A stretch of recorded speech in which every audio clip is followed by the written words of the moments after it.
shop.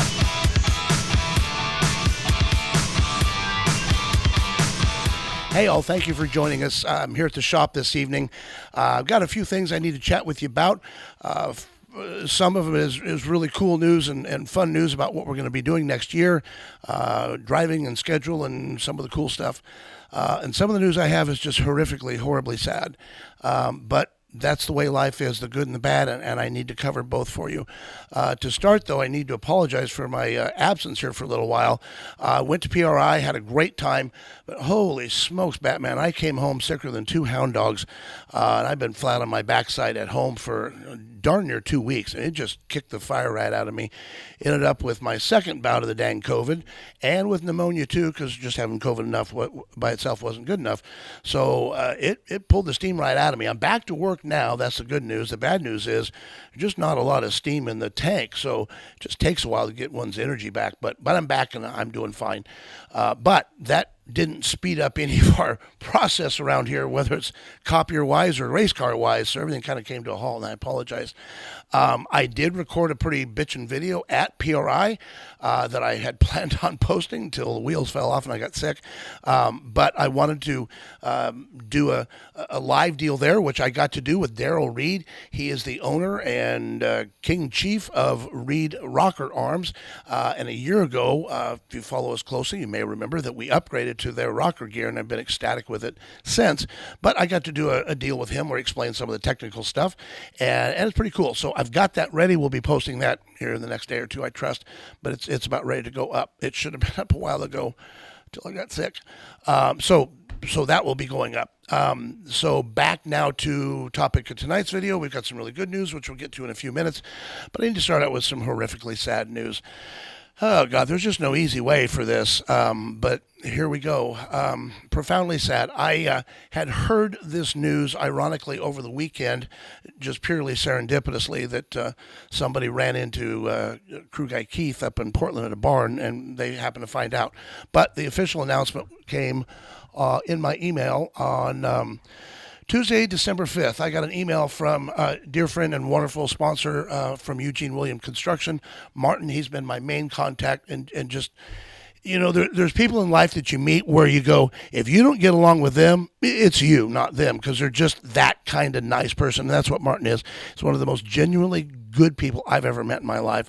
Been very blessed that, well, the Lord brought us their way. Ironically, it was a few years ago now that Martin called us because he had a copier of our brand, but we didn't sell it to him, and it was an old dog, and it wasn't working, so he needed some help. So long story short, now they've got a bunch of our equipment throughout some of their facilities and some of their subcontractors. They've just been a wonderful customer.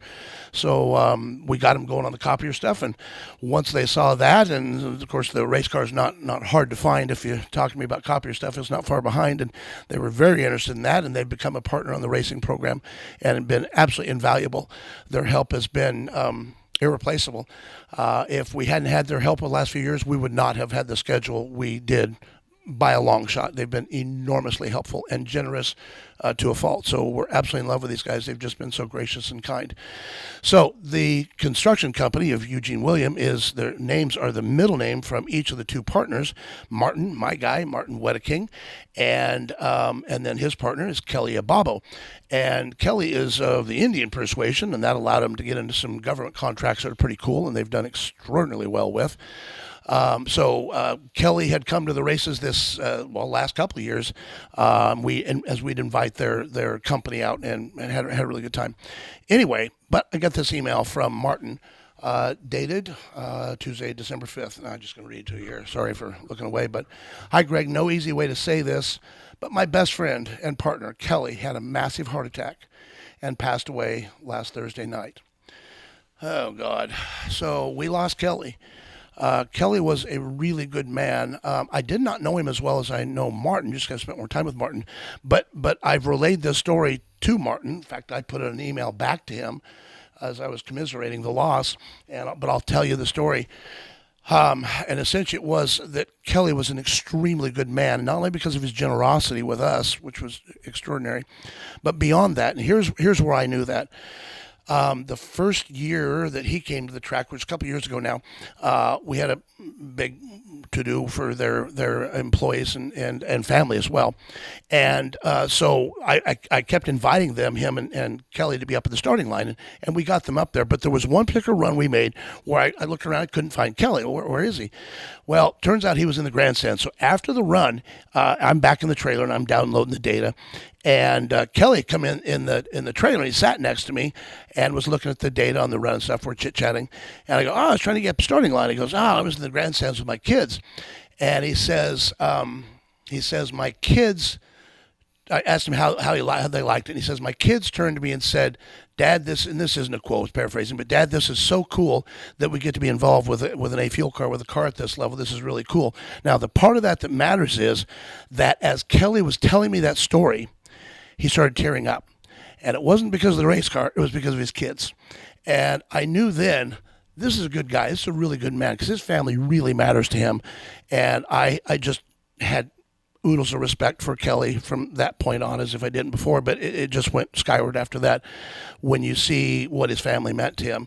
And they were good kids. They were there. They worked with him. They were there at the track with him. And it was an awesome memory that I'll never forget. So I don't have much on Kelly, and I've searched for on the web for it, and I don't have much, but I do have this picture of, it's actually a wedding picture of when he married his lovely bride, Natasha, and she's been there each time too. She's a hoot. We have a great time. So anyway, that's Kelly. I'll have Sean put that up so you guys can see it. But we lost him, and we're just profoundly sad. I'm going to show you just a couple of pictures here. One of their the things that was most important to them from a marketing standpoint was what they call this dream catcher, which is the bottom of their logo. So when we put stuff on the car, we made sure that dream catcher was prominent. So we had their full logo up on the car in front of the CBM logo here. But I think it was actually Trevor that put it on the scoop there. And when they saw that, they just about flipped out. That dream catcher was a big deal to them. So once we caught on that, it's like, hey, this is important, so make a big deal out of it. So we put it on the scoop, and they loved it, and it's been awesome. So that's just a picture in Vegas when we had their stuff on the car. And one more here in Vegas. We had just in the staging. It was just a darn cool shot of being there at the Vegas. It's such an awesome facility. It's just massive, but to have their name prominently displayed, it was just really cool. A couple more memories, and then we'll move off of this. But a couple of years ago, bring this over. A couple of years ago, I got Martin to the track. He was the first one to come. In fact, this is the first time I think he'd been there, and was checking the car out. He'd heard about it, but he hadn't heard it. So, heck, we put him in the car for a warm-up. And so we started, as we always do, on alcohol, and then I put it on fuel. So I'm going to play just a few seconds of that here for you, and you can see Martin's reaction to being in the car as I now turn it onto nitro. And you hear the sound convert over. And you can see his face light up. That's a hoot. It's hard to describe how 4,000 horsepower feels like rumbling through your shorts, but I tell you what, you know it. It's really impressive. So we just cackled it on nitro there for a little while. Yeah, and Martin had a good time. Martin's been an absolutely awesome partner to work with. It's been wonderful. So that was Martin and his ride in the car, and couple pictures from that were a hoot. That was one I captured off the video. I thought was pretty poignant, that he had a really good time. So these are good people. You know, we've got lots of customers, and there's a lot of good folks, but there's times that the Lord lets you meet people that are just at some different level, and I'm telling you, that's what these guys are. They're just at a different level of kindness and graciousness and generosity. And so I've tried. I feel like I've failed, but I've tried diligently to make sure that what they get from us meets and exceeds their expectations. So I'm always offering, well, what if we brought the car here? What if we did this? And, well, our needs are this or that. And so they just didn't want a bunch of that, but we are planning. I got an email from Martin that next May, I guess it is, they're going to be having a celebration of life for Kelly, and they want to have the hot rod there on display, and obviously it'll be there very shiny and ready to go. We'll be absolutely honored to do that, and I'm looking forward to that. Just a really sad occasion. So thank you for letting me commiserate a little bit about losing a really good man and a good friend and a good sponsor of our program. So, okay, that's the end of the crummy news for today. Let's lighten this up and get to some good news because I have some extremely good news to talk about, and I'm truly thrilled to be making this change and making this introduction here. So, but I need to give you a very quick backstory. So, I had decided later. Well, sometime over the midsummer racing season, middle of the season, that next year was going to have to look a little different than any of the other years I've had in a while. I probably would be smart not to get into too many details, but it has to do with the copier business with CBM. I need to back off and run a more limited schedule next year because there are business things that I need to attend to. I'll tell you that, and I'll tell you that the goal is so that I can race more in the future going forward in the year after. But I need a year to focus on my business, get some things tied up that I need to do. So I'll leave that there. But that means that I'll run a more limited schedule, but I can tell you very plainly that the goal of this year is that the car will be competitive. It's already shown signs of that it's running well. If you saw my video from our Pomona entry last, where we made the progress, I showed you through the tune-up data. So every time I go in the shop and I see there's the car and here's the motor, and we didn't hurt a darn thing. We got the rack out since Pomona, the guys did, and oh my God, the pistons look brand new. I could go back in, the cylinder heads look brand new. So we got the car to run well, respectably, competitively, and it didn't hurt anything. Like, oh my God, this is awesome, because that's the way it's supposed to be. If they're happy, they don't hurt anything, and they reward you by hauling ours because it's not fighting itself. So, God darn, finally got there and running well. So, but now I got to go out there and stare at this thing in this cold, wet Oregon weathered shop and go, crap, we can't run this for a while, but I really want to get this thing back out there because I know it's going to run. So the goal of this season is the car will be competitive and we will have it running consistently in the 20s and 30s as it needs to do to be competitive. We will have our crew gelled so that we can now, between the crew and the car, so that we can hit the next year, 25, harder with a larger schedule. We'll see what that looks like, but it'll be a larger schedule. But for next year, we're going to run the car primarily at Woodburn. We'll see what happens, whether we can run it up at Seattle or not. I'm not sure. But we're going to run it at Woodburn, both the match race stuff, which is just for testing, and the points race that they have there. It's actually a double points race. I believe it'll be again this year. So we'll run that. So I'm looking forward to that. But there's a change. There's a change in the driver's seat. So most of you by now know that Trevor has moved on. We wish him well. God bless you. Thanks for what we've done together. But it was time he needed to move on, and we need to do different things as well. So now what? Who am I going to get to drive? I actually had somebody send me a messenger note and said, hey, Greg, who's driving? Are you going to drive your own car next year? And I thought, well, I wish I could afford to drive my own car, but or fit in it again, but I'll get back to that. But ultimately, no, I'm not going to drive my own car. So I need somebody that's very capable. So now what do? Well, you remember back in 2019, before Trevor signed up with us, we had Russ Parker driving, and Russ did a fantastic job. He had to move on because of business stuff, but in 19 and 20, we were together. Well, that entire time, his son was also driving an top Alcohol funny car, and so he had lots of seat time. Well, fast forward, his son, Tyson, has been helping Kim and Randy Parker out on their A-Fuel car all the time. I think it has something to do with the fact that their last name is the same. I'm pretty sure that's related somewhere, because I keep trying to get Tyson to come over here and come help us out. And it's like, yeah. As long as I'm not working on Kim and Randy's car. Well, guess what? He's always working on Kim and Randy's car. It's hard to begrudge that, but I still do. Like, crap, this sucks. So I figured out the key to the program to get Tyson on our car. All I had to do was make him the driver. So I'm here to introduce for this upcoming season, Tyson Parker, Russ's kid, is going to be driving our hot rod. Tyson, welcome. Thank you for accepting the challenge, and we're ecstatic to have you on board. I am too. I truly appreciate the offer, the opportunity. It's going to be great. It's going to be a lot of fun. It's going to be a lot of fun. It's going to be a lot of fun. It's kind of cool. After all the years, as far as all the different people that have been in your car that I've also raced with, back Garrett drove your car. Yep. And then I spent all those years racing with Garrett. Yep. Todd, and I'd raced with him on some of the nostalgia stuff, the photo op car. Yep. And then obviously my dad in the car. Yep. And then Larkin, and now it's my turn to get a shot in it. And I couldn't be more excited. Yeah, it's really cool that's worked out. So Tyson is not licensed in a long car, but obviously he's licensed in the Alcohol funny car. And so he has the credentials. What we have to do is we're going to do 3 laps that we have to do as they call it a crossover license. It's just whether you're licensed in a long car or short car, the way NHRA does their licensing. But so the first 3 laps will have to be licensed in crossover. It'd be no big deal. We'll be done hopefully the first day. But if you guys follow this, you probably know driving an alcohol-funded car is way harder than driving an A-fuel car.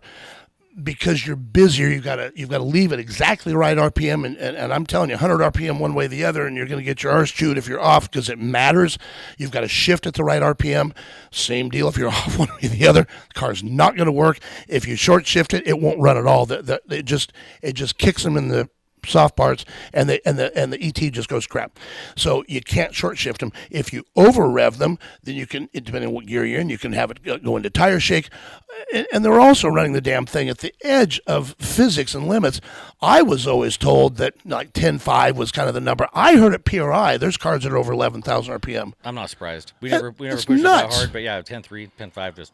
Yeah. With a freaking Hemi push rod motor, it's not exactly overhead camshaft, for God's sake. Oh, yeah, with all the boost, you're God.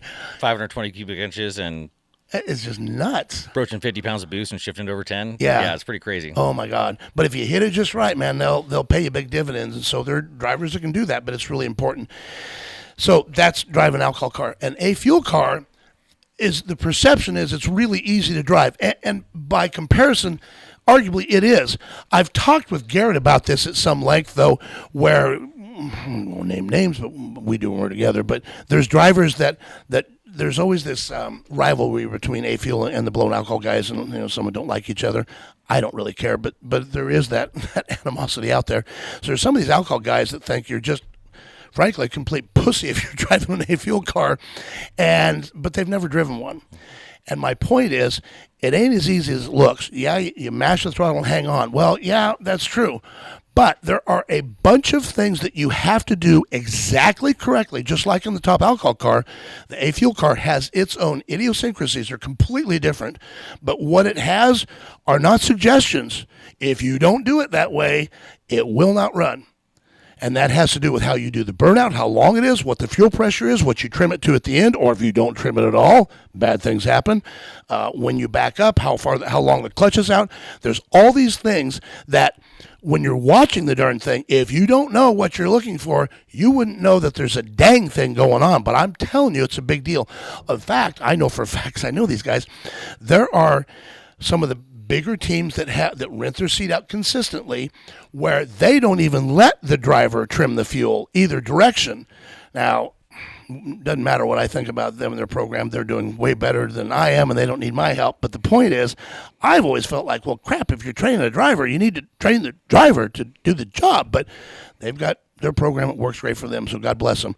So nothing against them. I'm just telling you, my car, my drivers are going to be trained to drive the dang car. It's just what we want to do. So, but it's not negotiable where this thing gets trimmed to. Yep. So just as an example, quick example, what the heck are you talking about? Nitro is a load-sensitive fuel, so the more resistance you can put against the motor, the more fuel you can burn. The more fuel you can burn, the more power you make. It just stair-steps up like that. So you have to match the volume of fuel you're putting in the motor to the load that is on the motor. So when you start the darn thing and it's on nitro, not a lot of load, just to cackle there and idle, so you've got to trim down to as low as you can go. What does that mean? Well, there's a point beyond which you can't go. If you trim it lower than that in fuel pressure and commensurately fuel volume, you'll start leaning it out to the point where it's so lean it starts to rev up. Once it revs up, then it makes more pressure again. So there's a tipping point. But whatever that is, you get it as low as it'll go because you don't want to put in too much fuel. What difference does it make? Well, we refrigerate that fuel now. We've got a fuel chiller, and so that fuel a couple years ago was 40 degrees. Now the rule is 50 degrees. But, Crum, on a hot day, you're out there racing at 90 degrees, you put that 50-degree fuel in, you're blowing a lot of cold nitromethane through the cylinder heads. It'll pull all the heat right out of the heads. And so now if you don't have it trimmed properly to keep it lean and pipey and warm, when the driver goes to step down on that throttle, it will, this is Darian's line, but I always liked it, so I steal it fair and square. It'll act like the dang choke is on. It doesn't want to take the fuel because it's cold. Now, it'll warm up, so second half, 2 seconds in, it comes to life, But it doesn't matter. It's too late. At that point, it's all over with shouting at that point, so it don't matter anymore. So you got to trim it at a certain point for the burnout because you now have a little bit of load, so you need a little bit of fuel. Not too much, not too little. If you don't do that right, you'll either backside the pistons, means you'll ruin them because you don't have enough fuel. If you have too much, then you'll put all the cylinders out. So there's a point where it works. After the burnout, you got to trim it down as quickly as you reasonably can to this lean point to where it now keeps the heat in the motor. I know you know that, but that's just an example of some of the stuff that happens. You can't have the clutch out for a bunch. You can't go in, out, in, out, in, out on the clutch. You put too much heat in the clutch. So whatever your program is that works, you want to do the same exact thing every single time. So all those are important to making a fuel car work correctly. For me, the cool part is, crap, I've known this kid since you were in freaking diapers. Yep. I mean, God darn it, I've known your whole life, with your dad and your mom, of course. So it's been an awesome relationship. Well, now we get to convert that to where we actually get to put you in the car, and I'm ecstatic to do that because I've watched you drive cars that are more of a handful to drive, that funny car, than the fuel car will be. But there's a difference in acceleration, too. The fuel car just pulls harder. Yep. And looking forward to it. I know, like Garrett would always tell me, he's like, you have to get into these one time. He's like, just that pull through the middle. It's from, unbelievable. 330 half track, whatever, right in that range. Just where it just buries you back into the Yes. seat. It's like, I used to talk to your dad about this all the time. It's like it's this weird feeling where this is stupid, but this is the way it feels like. It goes. That's exactly how Garrett would always describe it. Just that same noise and everything. Yep. Just sucks the air out of your lungs. You go, oh my God, it's incredible. So, remind me what was a decent run in that car, that funny car, to half track for time and mile an hour? Do you remember? Oh, I'd have to think about that a little bit. We were running maybe right around 200 to the split. Okay. I can't remember ET-wise exactly where we're at. Okay. Put me on the spot on that one. I should have had it. That's all right. That's right. But yeah, no, right around 200. I know, your cars that are running down in the 40s and stuff, they're going to be 215 or so to the split. Okay. We were right in that 200, 205. I think was probably about my best ever mile an hour. So that's absolutely awesome. I mean, it's haul in the mail to be sure, but just simply stepping that up, we've been just right at 228 in my car, and I was talking with TYSON last night that our absolute goal is to be at 230. We don't have to do it every time, but we better be approaching that and sometimes over that. So that's got to be our goal. If you can get that car to accelerate to the split mark, to half track at about 230, you're going to have a competitive car. And so that's our goal. But the point is, the difference between 200, 205 and 225, 230, it don't sound like much, but I'm telling you, it is substantial in how it feels. I've had somebody, maybe it was your dad, because he drove both. I drove the blown knuckle Pro Mod back 100 years ago. They didn't have the horsepower, even the funny car does, of course. But, I mean, crap, would we run mid-sixes, 215 or something, so it paled in comparison. But the point was the difference in how they make power, where they make power, that your dad used to kind of describe it as like a two-stroke bike. If you kept it on the pipe, and kept it right in the power band, it made power and it would run well. The fuel car is not like that. It is just a grunt like a four-stroke and just has so much stinking torque, which is why we can leave it at dead idle. We hope it revs up to about 5,000 RPM, and it just plows you to an unbelievable performance if everything's right. It's really incredible. Yep. Yeah, I can't wait to experience it. It's going to be fun. awesome. It's going to be so fun. we have a good time. Yeah. So that's what we're doing this upcoming year. Primarily at Woodburn, we'll just have to keep you posted for how it's going. It really depends on what's going on here in my business.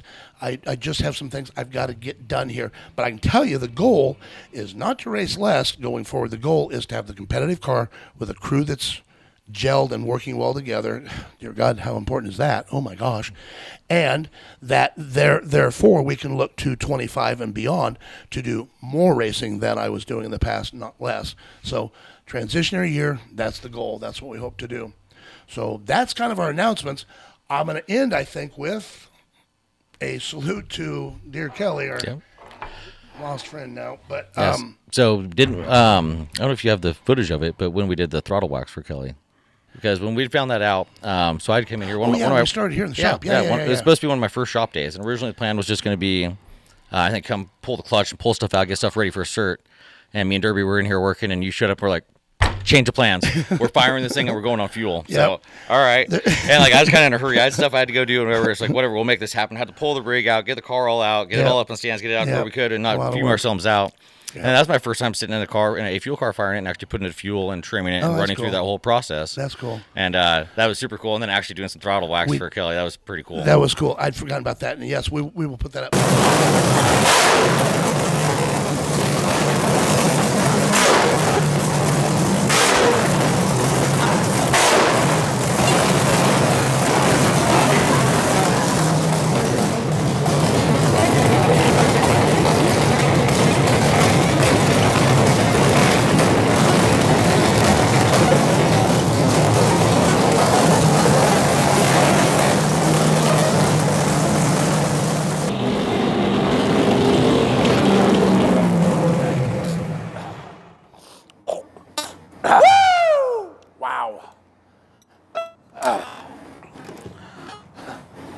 What do you think of that?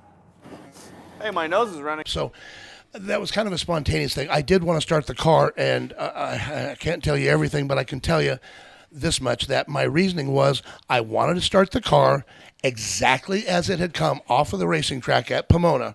No changes to tune-up, no changes to parts. This is what pulled off of the racetrack after we shook it real hard. And I want to start it and see what it did on the jack stands to determine some pressure numbers to make sure things were working correctly. And we learned everything we needed to learn. It worked well. But the point was, you're not making progress for next year when you're spending all day to get the car ready, put the push rods in, move the trailer. I mean, it's a massive amount of stinking work. But it's rarely a hard sell to get your crew to agree to, hey, we're starting the car today. We get to breathe some nitro fumes. Or, oh, hell yeah. Twist my arm. Exactly. Oh, my God, that's cool. Yeah. So we don't generally start it in the race-based shop, which is really small. You've got about 8 seconds of breathable air in there before nobody's breathing. And you know how I know that? Because I've done it. You can watch that yellow haze of nitro come down from the ceiling and go, oh, crap, because you cannot breathe. So we put it out in the warehouse, which is many, many times bigger. It's an 8,000-foot warehouse. And we had both doors open, and in spite of that, we filled that warehouse with nitro coming down. We got to the point where, crap, I can't breathe in here either. It was nuts. Yeah. It was nuts.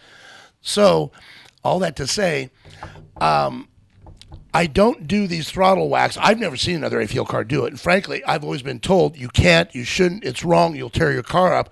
Well, years ago, I was at a show, and I just was dumb enough to think, hey, I think I know how I could do this. You got to match load with fuel, need a little fuel, need a little load. Well, what if we pulled the brake just right? And so I kind of got it figured out, and son of a gun, I can do it. I don't do it at the track ever, but we did it here.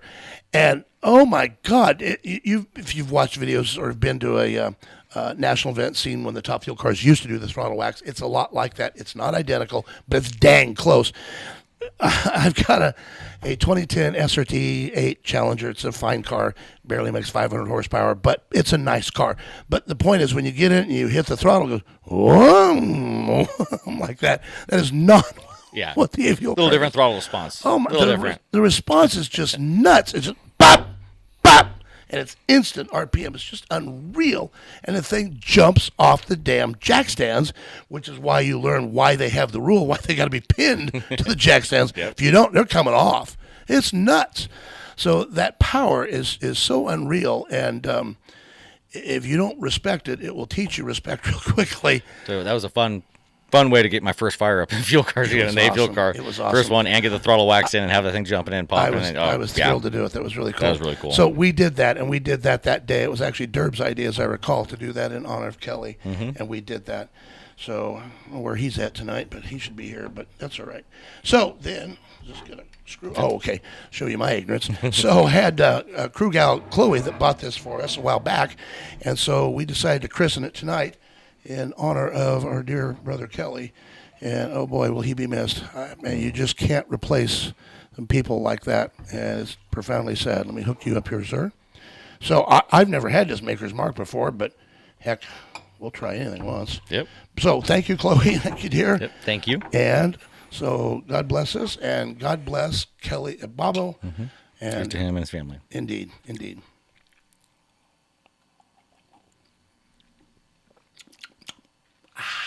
Not bad. What's wrong with that? Holy moly. That'll warm up. Told you it wasn't as sweet as crown, but it's not bad. It's not bad. That'll warm up the what do they say, the cockles of your heart or something. My cockles are warm. Oh, my God. Hopefully that'll kill all the rest of the bugs that I have left. Jeepers, creepers. I should have started with that. Probably should have. In fact, I've got a podcast that I recorded with Ron Higley a while ago now, before Pomona, but I had the Pomona stuff to put in place. So the point is, we got that done, and it'll post here shortly, too. That should be a good one. That should be, I could imagine. He's got so many stories. Oh, yeah. God darn, the crap that guy's done is just stunning. So, but anyway, he sent me a text when I was sick, and I told him, I said, I'm homesick. He goes, whiskey, man, it'll fix it right up. So we're proving Ron's theory here now. Mm-hmm. We can also announce that you and I will be doing a podcast together here. It's just scheduling. It's holidays now. Yeah, get through Christmas and stuff. We'll make it happen here. It's going to be fun. Right. So we're talking last night about some of the stories, because the whole point of this is not to talk about stats and numbers. You can find that crap online anywhere. Yep. It's to talk about the cool stuff that if you weren't there, you'd never know. Mm-hmm. That's the cool stuff we want to share. So I know some of the stories. Some of them was there. Some of them overlapped. Garrett was on here, and I'm sure. Yes. Yeah, he got into some of them, but we can hear my side of some of it too. Right. Because I was there for quite a few. Yes. Years. We had a lot of fun there. Oh my God! Won a lot of races. Had a lot of fun. Garrett's had some phenomenal success. He's worked really hard. He's had a good car owner and Rick Hinkleman with good parts, and the commitment to make it run well, and they've done extremely well. I'm very proud of them. Speaking of which, congrats again on that 516 at Pomona. That was crazy. Oh my God, 16 at Pomona, and he made it to semis. I believe so. Yeah. Or I think he was in the final. No. Semis. Yeah. It's been a month. Yeah. I can't remember what planet we're on, but yeah, they hauled ass down there. They did extremely well. And he was fighting that oil pressure problem. Oh, my God. Yeah. That's nuts. Leaving with like 30 pounds of pressure and go run a 516 and not hurt it. That's nuts. It's not even possible. Yeah. But it kept chasing. They had the problem long before. It didn't show up down there with it. They showed up with it because they'd had it before. It didn't occur down at Pomona. So he was starting the car at his shop here in Albany, just 20 miles south of where we're at now, and calling me on that day. He says, damn, I've still got no oil pressure. So he borrowed one of my oil pumps, and same result. And so he was thinking it was the block. And so down at Pomona, after they ran, must have been just before the semis, must have been second round, they'd won. But he had after first round, because they stayed that night. Yes, the full motor swap and everything, but not just motor swap. Not just a motor swap. Yanked all the internals out to keep the same combo. So tore two motors apart to rebuild one. Oh my God! I remember we were kind of kitty corner from him, so I'm watching from our pits to theirs, going, "What in the hell are you doing?" So it's not just a motor swap, which is a lot of work, but it's not that traumatic. You got short block A, short block B, everything's ready to go. Just out with the old, in with the new, plunk in, heads go on, and you're good down the road towed. No. He wanted the entire. The only thing he wanted different was the block. Mm-hmm. That means the cam comes out, the crank comes out, put them back in, time them, hope they'll come up exactly the same, but they never do. It'll be close, but you got to get as close as you can. Same rack, same rod, same pistons. Hope everything's the same. And they went out and had low oil pressure. Yep. Oh my God. Yep. Talk about a glutton for punishment. So it wasn't, I don't think, until he got home when he figured out what the problem was. Mm-hmm.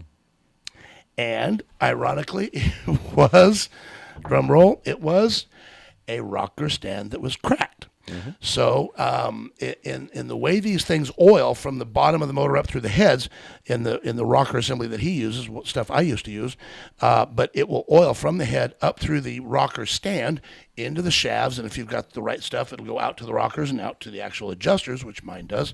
But the point is, those rocker stands that he has are ones I used to use, and they would crack once in a while, which is why I have all the spares still over there. And so you'd have to keep an eye on it. Well, what they didn't know was this crack apparently would open up as it got warm, so you didn't see it when you're setting the lash. Mm-hmm. But when you put it all together, it warms up, crack would open up, and the pump can only maintain so much pressure. Yeah, it was like kind of a plug out where you didn't. Exactly. Yeah.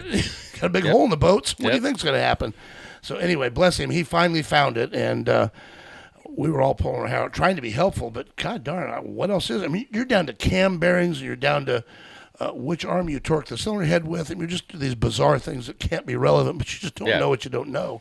But he persevered. So Garrett told some of his funny stories, but he didn't tell the stuff about when you guys had hurt the car in Vegas. In Vegas. And when I say hurt, let's be honest, I don't mean you blew the sky high. One of the biggest fuel explosions I've ever seen. Yeah, it's one it of the... blew So the carbon scoop gone. Gone. Your injector blades, different angles. I had to cut the rail apart to get those all out to put a new rail in to rebuild that. Oh my God. Bottom of the belly pan out. One body panel gone. Fire, burnt everything from the cockpit back. Everything toast burnt. Every cable, every wire, everything. Cylinder head? Well, bullet. I've got the cylinder. I should almost bring it. I've got the cylinder head in my garage right now. You really? Yeah, Oh, it's holding on by that much of the pan rail. The whole front corner is like this. Was gone. Right. It blew one of the rocker arms off the car down the track. And it embedded in a cone. And they found it later in the day when someone else hit a cone. And here comes a rocker arm. They're like, oh. So it blew the front corner of the block off so hard that it fully collapsed an upper frame rail. Unbelievable. It was just on and on and on. So now that's at that time. That's Sunday. Vegas. That's Sunday. Sunday in Vegas, and we've got Pomona qualifying on Thursday in Pomona. Qualifying the following. So Tuesday in okay, Pomona. we're on the line. So me and Rick and Brandon are on the line. You can't tell the whole story here. I know. Just teaser. Just the teaser. Car goes out. Boom. Boom. Rick just turns around and walks to the trailer. And when we get back to the trailer, he doesn't even come out for like an hour, and he just goes, "Can we make Pomona?" We're like, "Well." Yeah, he goes, well, you better start making some phone calls. And that was it. We'll finish the rest of the story on the podcast, but it's awesome. Yeah. So the Herculean efforts, what us racers are just dumb enough or crazy enough to do, the commitment that we bring to this is incredible. And I had nothing to do with it, except I'm friends with these guys, and I just got to watch from the cheap seats here what they did to make that next outing happen and to make the car haul ass at that next outing. They weren't just and also ran. The car ran really well. So it's an we'll get into all of that here it's soon an on the next amazing podcast. story. Yeah, that's going to be fun. You're going to want to hear it. So that'll be in our podcast that Tyson and I do together. It'll be the next one I record. I don't know. It's going to be in the next week or two. We'll make it happen. We'll make it happen. Yep. So anyway, I think that's enough damage for today. Well, one more time? One more time. Kelly? Kelly. Yes, indeed. Oh, man. That is not as sweet as Crown. Holy moly. I told you. Yeah, it's got that little bite, yeah. Could have gone on the rocks. That might help a little bit. By now it would have watered down a little bit. That's all right. That's right. That's right. We're nitro racers. Yep. We can handle it. Make it work. Anyway, thank you all for joining us. Please do the like and subscribe deal. It helps us to help you. We're deeply grateful that you choose to spend your time here. You got 9 billion other videos you could watch, for God's sake. A lot of them with prettier women in it than I can ever hope to look like. But we appreciate that you're here. I don't know what this is. This isn't really a Nitro Tech Talk. It's not really the Cool Kids podcast, but we got to tuck it under something, so we'll probably put it on the podcast deal, I guess, because we're telling stories here. Not super technical. But anyway, thank you for being here. I really appreciate y'all. Thank you. If you're here, you too are a cool kid, and we appreciate you. Thanks for joining us. Next time. Hey, what's wrong with that? Perfect.